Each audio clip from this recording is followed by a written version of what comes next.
video 14, day 14 on video. It's day 16 for me, but day 14, that's 2 weeks. This will be 2 weeks of me posting up videos consecutively, which is it's one of the small goals. Like I was talking about last time about goals, it was one of the small goals is the consistency to do 2 weeks.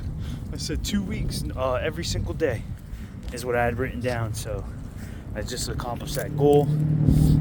I'm on day 16. Yesterday was 15 for me, so that was like a 7th. Wait. 1, 2, 3, 4. A 5th. Damn, that was way off. It's a 5th of the program being done. So, like I said, like I've been saying, I think the past 2 episodes, be grateful, have gratitude, right, for where you're at, even though it's not where you want to be. Be conscious of you're working towards there, and enjoy the small wins, the small goals leading up to the big goal that you have. You know, it's momentum. You're getting to where you want to be. So, with that being said, the quote of the day, right, for today is gonna be by Benjamin Franklin. So Benjamin Franklin, and the quote goes, your net worth to the world is usually your bad habits, is the remainder of your bad habits being subtracted from the good ones. So what I'm going to talk about today, and it goes along with what I was talking about yesterday in the last episode, which was the what was that? Not yesterday. It wasn't yesterday. It's what I'm uploading today, which is episode 11. I'm talking about goals and standards, right? So I'm way off. Okay, the days are blending in together. Anybody who's done the program, I'm sure people could relate. When you're constantly, and I'm going to get into the quote and what I was talking about, but I think this is a good point, and it's funny about how the program works. The days start, it's almost like a paranoia, but not in a bad way. I don't know how that could be a good way, but it's anxiety. It's like anxiety. Like the days start blending in together. This is why the app is so good to have, and I'm not gonna make anything off anybody downloading the app, but it really is a good way to keep track. Pen and paper is always great too, but for some reason, me personally, I'm sure, like I said, I'm sure a lot of other people could relate who've done the program, is the days start blending into each other, and you start being paranoid, like, oh, did I fail yesterday? Am I on track? Am I doing everything right? You're constantly thinking about it, which I guess in a good way, you're constantly keeping those goals in mind and understanding, like, I gotta be consistent. So it's almost like a paranoia. I guess it probably isn't healthy. But if you're living like that, about making sure you're getting your stuff done, if you're constantly like that and you're getting everything done and you're paranoid about it, I'm sure that you're gonna get to where you're trying to get to, because you're constantly checking yourself. But back to the quote, which was, I'll re-say it because I went off on a tangent, but your net worth to the world is the remainder, or the sum, I think it said, no, sum would be addition, of your bad habits subtracted from the good ones. So whatever's left over. And that's by Benjamin Franklin. And when I'm going to go into the habits, but basically what he's trying to say there is your habits, what you have as habits, is very well aligned with what you're going to be able to accomplish. Because if you got bad habits, and habits are your actions, and almost, all right, I emptied the storage off my phone. I'm only got 2 or 3% left on the phone, so I'm going to try to make this super quick. I'm going to get back into the quote. And what is in the habit loop is your cue, your action, and your reward. I'm pretty sure I went into that. Changing your habit loop can be changing your cue or changing your action. So identifying the cue that's causing you to perform the bad habit that you have, and instead of following the typical habit loop that you do, you can change the action and then see if it works. Right? The other way to go about it is to change the cue. So in the book he compares it. This one's pretty bad. In the cue, he compares it to a baseball player or a professional athlete.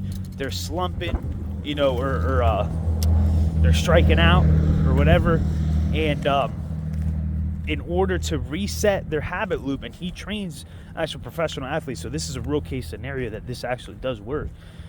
Instead of, let's say, when you're going up to bat, you're dusting off, you're cleaning your cleats, or you're hitting the base plate, he says that he'll have athletes start hitting it 3 times opposed to the 1, or adjusting their glove differently before they go up to bat. That way it cuts out the cue or the habit loop that they're currently in, which is not being effective, and then adjusting from there. So part of it is recognizing the bad habits causing what's... I just got back. I just wanted to finish what I was saying earlier about the habits. You have to identify the cue, what's causing, or the trigger, what's causing you to perform that action, the action itself, and then the reward. How you can break them. Make it obvious is step 1. Make it attractive, step 2. Make it easy, step 3. And make it satisfying, step 4. And then to remove the bad habit, it's the opposite. Make the cue invisible, or avoid the cue, right? But that's not going to work forever. But make it invisible, make it unattractive, make it hard, and make it unsatisfying. So by tweaking that, you can stop bad habits, create good habits. And one of the other options is like changing the cue and then changing the action that's performed in that habit loop. Or also you can change, like I was saying earlier, you could keep the cue, change the action that you perform during that habit loop. And that's it. I'm going to end it here. I'll see you guys when I'm on my laptop, and I'll see you guys at the gym. Yeah, I'm about to jump on the laptop now. Alright, leg day 1 of the program. It's been a week already from this training block. It's 1 weekend.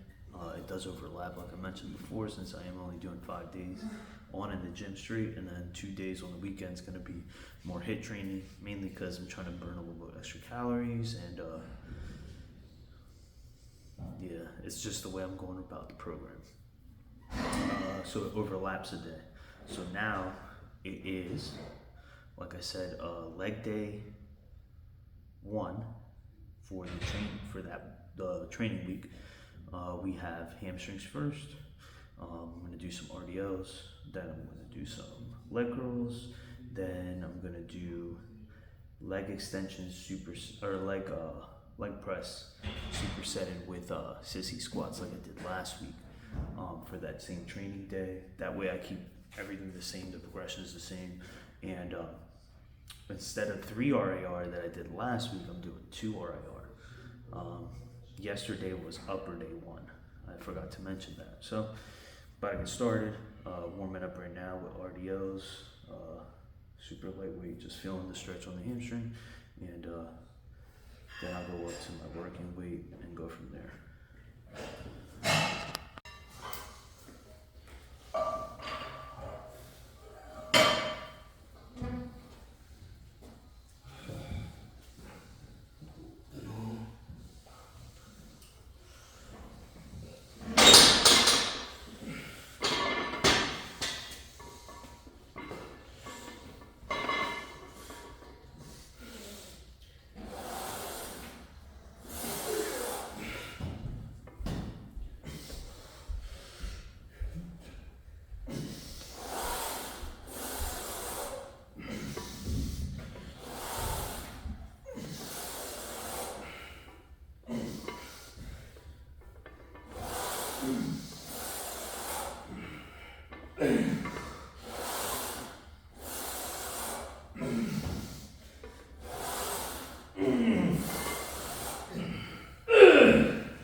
hamstrings.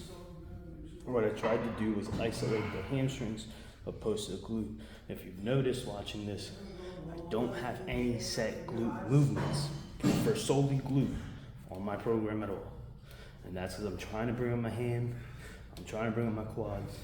I don't need work on my glutes. My glutes are developed, at least in terms of the hamstring and the quad on my leg, and the calves, obviously the calves. You can always have the calves. But I did that, I tried to isolate the hamstring. Obviously it's still gonna hit the glute. There's no way to not hit the glute, but at least I'm trying to isolate it, fatigue it enough where I'm not relying on my glute after. What a lot of, all right, good tip, right? Comment below if you disagree with me or if you think differently, but if you have a lacking body part, right? A common one is someone's upper chest or shove, right? You've been hitting incline hard and doing a bunch of movements for your upper chest, but your upper chest isn't growing. The solution is not to put more weight. It's not to put more weight, because that's what you've been doing and it ain't working. The solution is go lighter, fatigue the muscle without using the other muscle. Usually when someone has issues developing the upper chest, it's because their front delts are taking most of the workload. So you're using your shoulders when you're benching for incline. That's usually the issue. So when it comes to something like that, you would do cables to the top, palms up, so you're not using your delt. If you're coming like this, you're using your delt.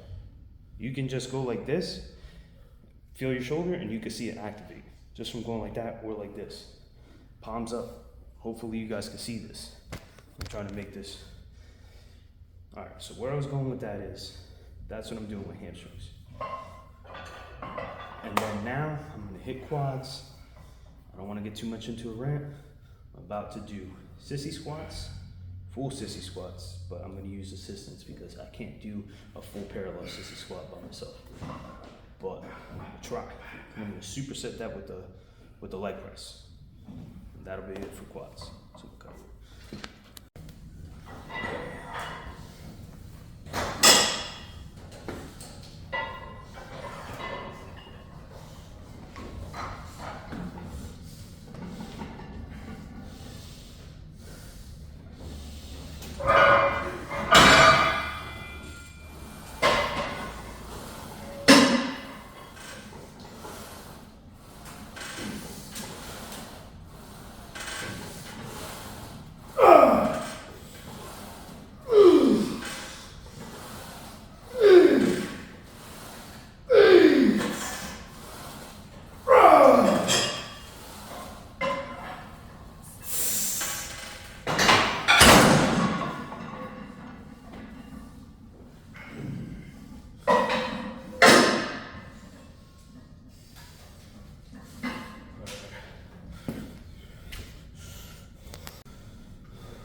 That shit's fun.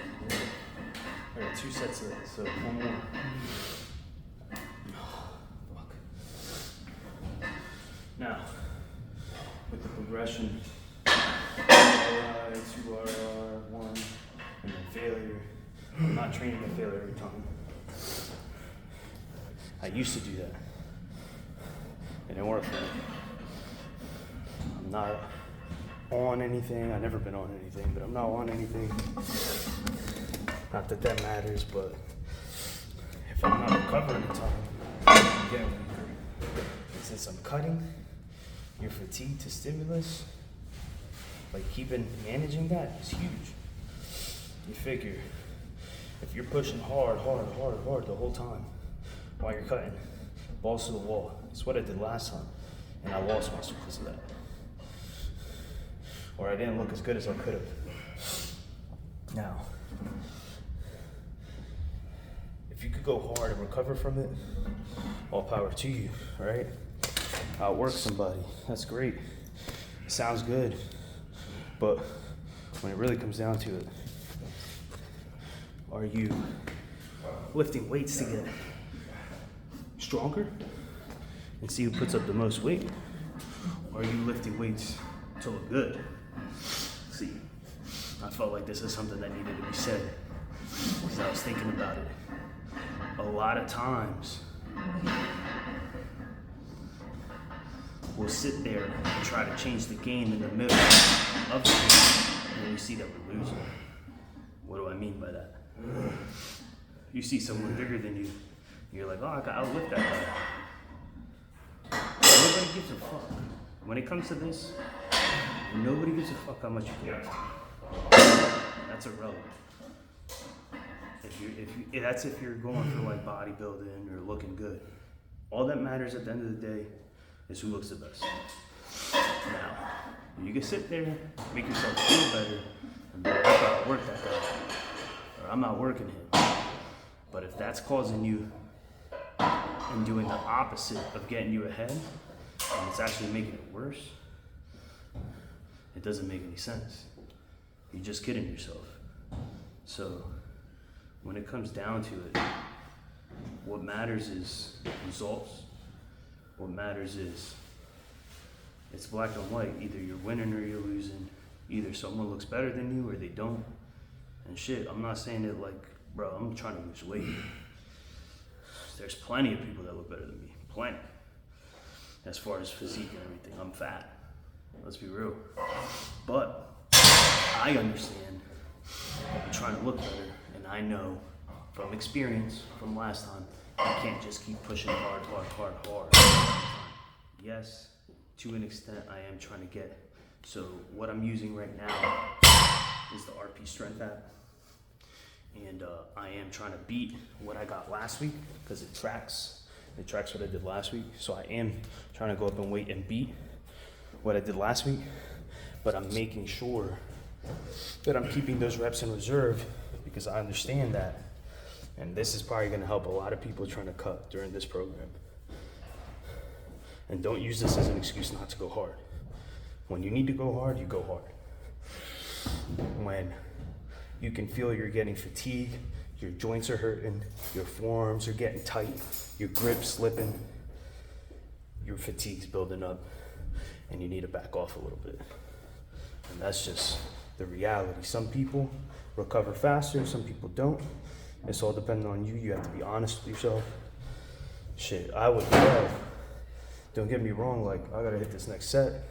It's kind of a long break because I'm rambling, but it's important. I would love to be hitting failure every set. That's what I used to do.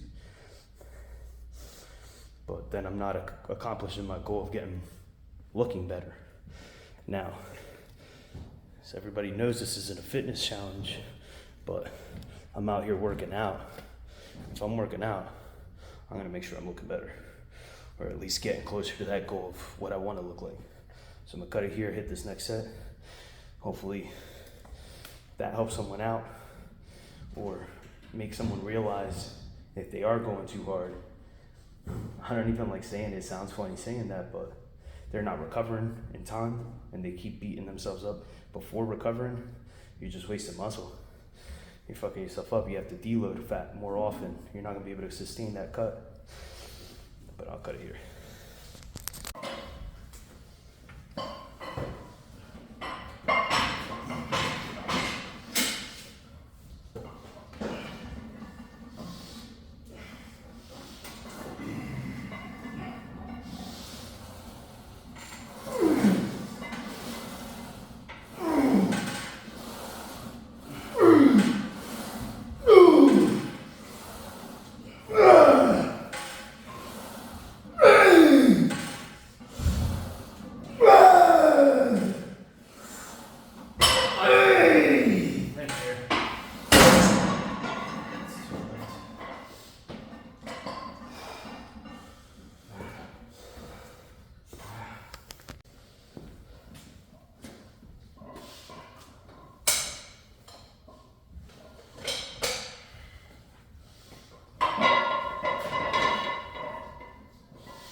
All right, so finished off with legs, did the calves at the end, did some barbell curls. Now I'm gonna do some incline curls, and then after this, I believe it's cable crossover for the side delts, and then a seated bent over dumbbell shrug, and then that'll be it for the day. The reason I'm doing this, because it is an upper lower split, but it is I modified it because, all right, let's see here. I just had to make sure it was still recording. All right, the reason I did that, right, is because I'm trying to maintain high frequency on the muscles that do recover quick enough. So for example, my hamstrings and my quads, they're not gonna recover the next day. And I was doing full body, so I wasn't going as hard as I could have. I can go a little bit harder now because I have that extra day to recover, opposed to hitting it every single day, which there's nothing wrong with that because you can still make progress like that. And since you're hitting more frequency, you're hitting more sets. And overall sets at the end of the day, that's gonna cause the growth. Now, as long as you're going hard enough. So there's an asterisk near that. Now with my delts, my side delts, I could hit side delts every day and they'll recover. So why not hit them every day? You know, the legs, what am I doing for legs? Probably 8 sets, 7 sets, and then with the 2 for the calves, so like 9 sets, and that's it. And then now I'm hitting bicep because I only do, because then there's 2 reasons, frequency, and the other reason being that I'm not gonna be here all day on my upper day. Because if I had to add biceps after triceps, then I'd be here way too long. So that's why. So I'm gonna hit this set, finish my biceps off with these incline curls for the inside, and then I'm gonna move to the side delts and then finish off with the traps.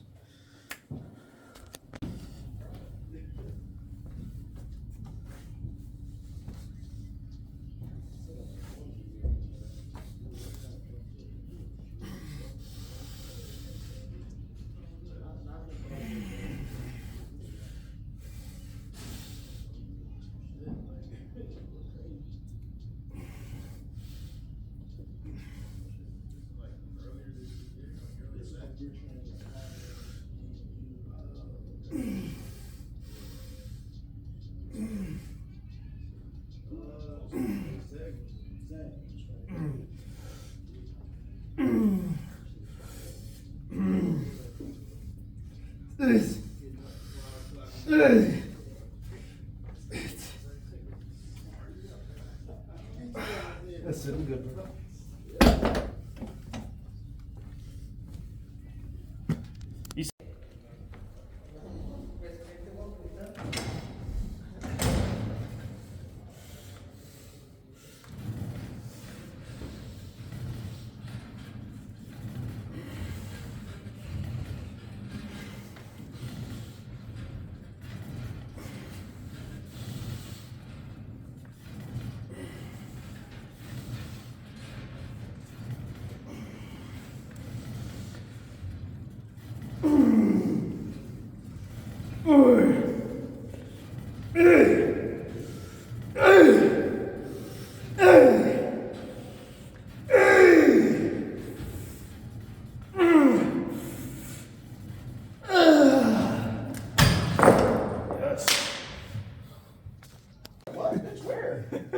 Y'all be fucking nuts, dog. Shoot him up. Hurry up. Y'all live on Broadway. You gotta get. You gotta get I don't even know where that's at in Camden, but it sounds bad. Broadway? Sounds bad. Hell yeah, it's bad. Sounds bad. You gotta get used to being around thieves and drug dealers out I feel there. like And I prostitutes. already am used to And that. drugged out prostitutes. I was like, listen, I watch all the Narcos. I don't even see that in real life. Nah, nigga, you gotta be around it. You gotta get this shit. Yeah. Like, nah, I'm good, homie. Hurry up. Sir, no, sir. The only thing that I loved about when I went there, when I did go there, when I lived out there, I always went to a corner store and had the best food. Oh, yeah, they got the bodegas. I love bodegas out Oh, there. yes. That's all I used they to got. get breakfast sandwiches. Oh, hell yeah. Oh,